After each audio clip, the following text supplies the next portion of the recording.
I recently traveled to Japan for close to a month, and some of the main cities I visited included Tokyo, Osaka, Kyoto, and Nara. Based on my experience, here are 7 key tips that I think you should know before traveling to Japan so you can have a stress free traveling experience. Tip number 1 is to download the Suica card on your Apple Wallet if you have an iPhone.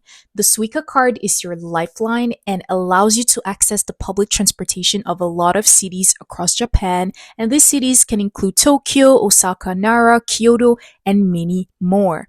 Android phones that are not sold in Japan don't have the feature of downloading a Suica card, unfortunately.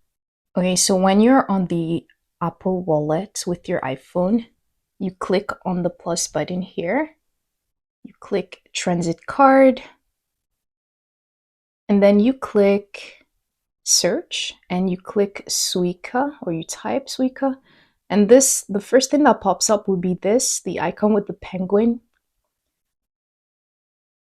You click continue and you have the option of adding like 1,000 yen, which is approximately like maybe like $9 Canadian, 3,000 yen, or 5,000 yen, or you can even go as far as to add like 18,000, or I think the maximum is 20,000. And then when you're done, you click add, and then they'll ask you to add a payment method. And then you follow the payment procedures and all of that. I'm not going to do that right now because I already used my card. But yeah, like that's really how the Suica card works. It's pretty much very straightforward, and you would really need to download the card like the night before you travel, because as soon as you get to Japan, you're going to need this card to really move from all across, the underground transportation system. You would really need the Suica card. Yes, you can also go to the airport and get a physical card, Suica physical card, but I highly recommend you just get it on your phone because it's going to make life so much easier for you. Tip number 2 is that I highly recommend you buy ready to eat meals at local supermarkets rather than always eating out at restaurants. Ready to eat meals at supermarkets in Japan are unbelievably delicious and much more affordable.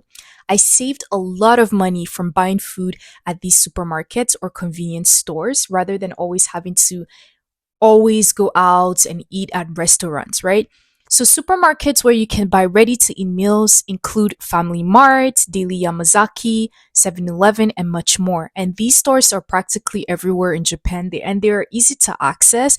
So chances are there may be a 5 minutes or 10 minutes walk away from your hotel. If you have Google Maps, you can just search supermarket near me, Family Mart near me, and it would indicate the distance it takes for you to walk from your hotel to the supermarket. The third tip is to book reservations for attractions you're interested in on the Klook app.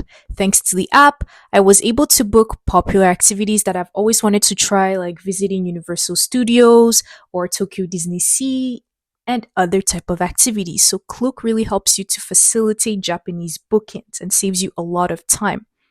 Tip number 4 would be to activate your eSIM card the day before you travel to Japan.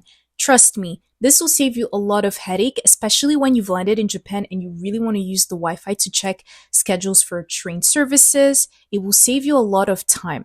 You can get free eSIM cards just by booking some activities on the Klook app, as I was mentioning earlier. For example, if you buy a ticket for Team Lab Borderless on Klook, I believe they will give you a free eSIM card that is valid for 15 days.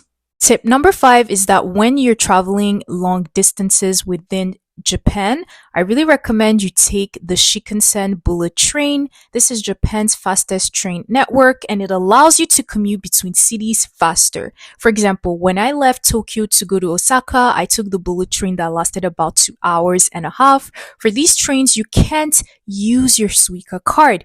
You need to buy separate tickets at the train station to reserve a seat. You can buy your tickets online or through third-party websites.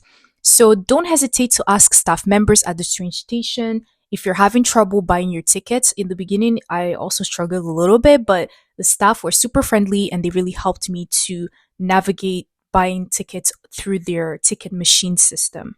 If you're thinking of traveling to Tokyo, I recommend that the night before your flight to return back home, you book a hotel reservation at the 9-hour Narita Airport Capsule Hotel because it's right next to the Narita Airport. This is especially useful if you're carrying a big luggage and you're thinking of taking the subway to commute to the airport. Let me tell you, carrying your luggage and using public transportation, it's taxing. So making sure you get to the airport the night before your flight will save you a lot of stress.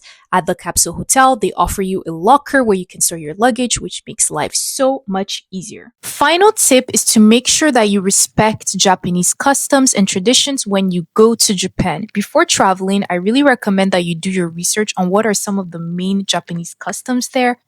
When I traveled to Japan, what I noticed is that Japanese people are very organized and they respect their environment significantly. So when I went to Japan, I noticed that, for example, public spaces were very clean. So you can't, for example, just throw trash in public spaces, even if you feel like there are no public bins nearby, right? Because they really take care of their environment, they maintain it. You should also do the same by showing respect. And I also noticed when I went to Japan that they also queue a lot for things like public transportation. So you can, for example, just skip the line to get into the train, for example, and all of that stuff. Just make sure that you really do your research. And it's a way of also showing them respect, that you did your homework and you respect their culture enough to conduct yourself in a proper way. Because it's not your home country that you can just like misbehave. So that's something that I really recommend you do when you get to Japan. I hope that the tips I provided helped, and I wish you an amazing trip when you go to Japan. Let me know in the comments below if you're thinking of going to Japan anytime soon, if you have any other questions, or if you have tips to provide to any other first-time travelers to Japan that would be really interested in learning more tips. Thank you guys for watching, and I'll see you in the next video.